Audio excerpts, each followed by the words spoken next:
မိတ်ဆွေ Facebook နဲ့ TikTok မှာနေတိုင်းဗီဒီယိုတွေတင်နေ content တွေတင်နေဒါပေမဲ့ဘယ်သူမှလားမဝယ်ကြပါဘူး view တွေလည်းရတယ် like တွေလည်းရတယ် follower တွေတောင်တိုးလာတယ်ဒါပေမဲ့ကိုယ့်ရဲ့ပစ္စည်းရောက်မှုကြော်ညာလိုက်တဲ့အခါဘယ်သူမှလားမဝယ်ပါဘူးဒီချိန်မှာမိတ်ဆွေကစိတ်ဓာတ်တွေကြာလာမယ်ငါထုတ်ကုန်ကမကောင်းလို့လားငါပစ္စည်းကမကောင်းလို့လား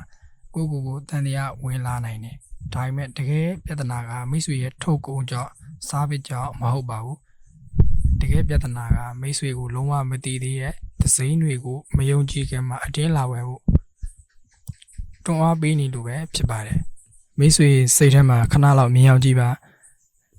တကယ်လို့မိတ်ဆွေကလမ်းလျှောက်နေတော့လူတစ်ယောက်ကသစိမ်းတစ်ယောက်ကမိတ်ဆွေစီလာပြီးပစ္စည်းတစ်ခုကိုဝယ်ပါကျွန်တော်ရဲ့ပစ္စည်းကိုဝယ်ပါလားလို့တောင်းဆိုလာလို့ရှိရင်မိတ်ဆွေဘာလုပ်မလဲလှည့်တောင်ကြည့်ကြမှာမဟုတ်ပါဘူးဘာလို့လဲဆိုရင်ကျွန်တော်တို့ကလူတွေဖြစ်တဲ့အတွက်ယုတ်တိဗေဒ logic တခုတည်းနဲ့တင်ပစ္စည်းတွေကိုဝယ်လို့မရှိပါဘူးကျွန်တော်တို့တွေကယုံကြည်မှုရှိမှသာပတ်စံထုတ်ဝယ်ကြတာပါဒီလူကိုယုံရရလားဒီပစ္စည်းကိုဝယ်ရရလား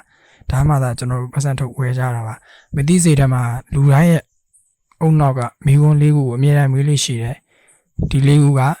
မင်းကဘာတူလဲမင်းကငါယုံရလို့ရမလားယုံလို့ရမလားကျွန်တော်တို့ရဲ့ပြဿနာတွေကိုဒီလူကတကယ်နားလဲရလားတခြားသူတွေအများကြီးတည်းကမှကျွန်တော်တို့ကဘာလို့သူ့ကိုမိတ်ဆွေကိုဘာလို့ကျွန်တော်တို့ကဝယ်ရမှာလဲဒီလိုမိကွန်းတွေကိုမဖြေရှင်းနိုင်တဲ့ဘယ်သူမှမိတ်ဆွေကို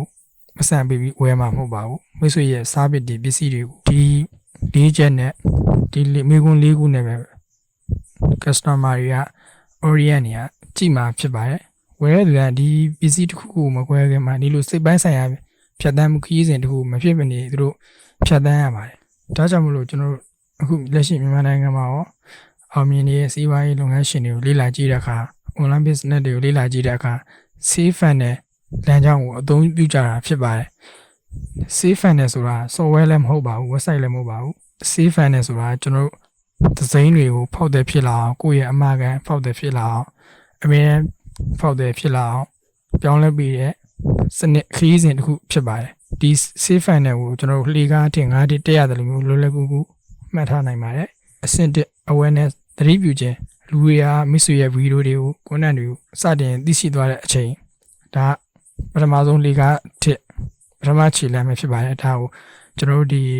awareness သိဖို့ဆိုရင် TikTok မှာကျွန်တော်ဗီဒီယိုတင်မယ် Facebook မှာတင်မယ် YouTube တွေမှာလည်းတင်မယ်စသဖြင့်ဒါအဆင့်တစ်ပေါ့နော်ကိုလူတွေလွယ်လွယ်ကူကူသိလာဖို့ဆိုရင်အမြန်ဆုံးကတော့ TikTok ကအမြန်ဆုံးဖြစ်ပါတယ် TikTok ရဲ့ algorithm လူများများစီကိုအချိန်တိုတိုတွင်ရောက်သွားနိုင်ပါတယ်အဆင့်နဲ့ interest စိတ်ဝင်လာစားခြင်းမိတ်ဆွေရဲ့ content တွေကတစ်ဆင့်သူတို့ရဲ့ပြဿနာတွေကိုမိတ်ဆွေရတာအခမဲ့ကူညီဖြည့်ရှင်းပေးပြီးပညာပေးတွေအကြောင်းအရာတွေတင်တဲ့အခါ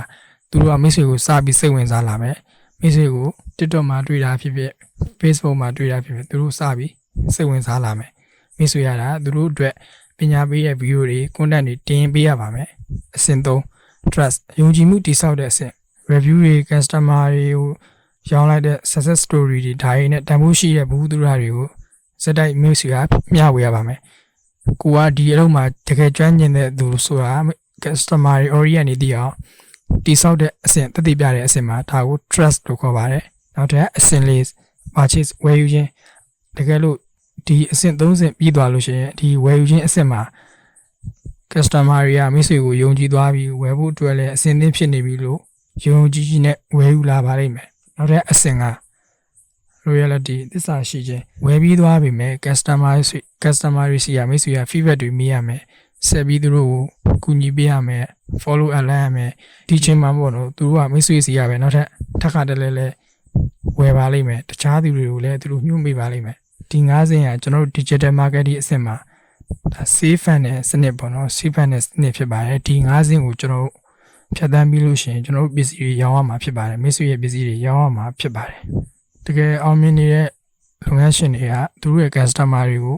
like မရှာပါဘူး customer တွေရဲ့ယုံကြည်မှုကိုရအောင်မယ်အချိန်နဲ့သူတို့ရလာမယ်စနစ်ကိုတိစောက်ကြတာပါကျွန်တော်တို့လို online business စတင်နေတဲ့သူတွေအခုမှလုပ်ငန်းစားမဲ့သူတွေဆိုရင်ဒီမိကွန်း၅ချက်ကိုမှတ်ထားပါနံပါတ်1လူတွေကမိတ်ဆွေကိုဘာလို့ဘလူကနေစသိလာကြတာလဲမိတ်ဆွေရဲ့ content strategy ကဘာလဲ TikTok မှာတင်ပါလား Facebook မှာတင်ပါလားမိတ်ဆွေရဲ့ content အကြောင်းအရာတွေကဘာတွေလဲ နံပါတ်2မိတ်ဆွေကိုယုံကြည်လာအောင်ဘယ်လို content မျိုးတွေမိတ်ဆွေကတင်ပေးမှာလဲ customer တွေ audience တွေအတွက်တင်ပေးမှာလဲနံပါတ်3မိတ်ဆွေကိုဆက်သွယ်ခြင်းရင်အလွယ်တကူဆက်သွယ်လို့ရရလားမိတ်ဆွေပစ္စည်းကပစ္စည်းဝယ်ယူရတာလွယ်ကူရိုးရှင်းရလားဝယ်ရတာခက်သလားပြောရဆိုရတာခက်သလားဆက်သွယ်ရတာခက်သလားနံပါတ်5တကယ်လို့ဝယ်ပြီးသွားတဲ့အခါ customer တွေကမိတ်ဆွေကဘယ်လိုဆက်ပြီးကူညီပေးမှာလဲဒီမေးခွန်း5ခုကိုမိတ်ဆွေသေးသေးချာချာမဖြေရှင်းနိုင်ဘူးဆိုရင်မိတ်ဆွေမှာ digital marketing အဆင့်စီဖန်နဲ့မရှိသေးပါဘူးကံအားကိုပြီးရောင်းရဖို့တော့မျှော်လင့်မနေပါနဲ့ကျွန်တော်တို့သေချာတဲ့ရလစနစ်တစ်ခုကိုတိဆောက်ရပါမယ်ဒီ CFan တွေကိုတိဆောက်ရပါမယ် CFan နဲ့ကြောင့်သာမိတ်ဆွေတို့ရောင်းရမှာဖြစ်ပါတယ်မိတ်ဆွေရဲ့ content တွေကလူတွေရဲ့အာရုံစိုက်မှုကိုရမယ် trust ယုံကြည်မှုကဝယ်ယူသူတဲ့ customer တွေကိုရမယ်စနစ် system ကတော့ရရှိခိုင်မြဲတဲ့စီးပွားရေးကိုတိဆောက်ပေးလာမှာဖြစ်ပါတယ်နောက်ပြီးတော့ဒီ CFan နဲ့ဆိုတာဒီ၃ခုလုံးကိုချိတ်ဆက်ထားတဲ့တရားပဲဖြစ်ပါတယ်ကျွန်တော်တို့လို online business စတင်နေတဲ့သူတွေအခုမှလုပ်ငန်းစမဲ့သူတွေ digital marketing ကိုစိတ်ဝင်စားရဆိုရင် AI နည်းပညာတွေနဲ့ digital marketing တွေကိုကျွန်တော်လေ့လာထားတဲ့အကြောင်းအရာတွေကိုပြန်လည်မျှဝေပေးနေပါတယ်ကျွန်တော်ကို follow လုပ်ထားပါ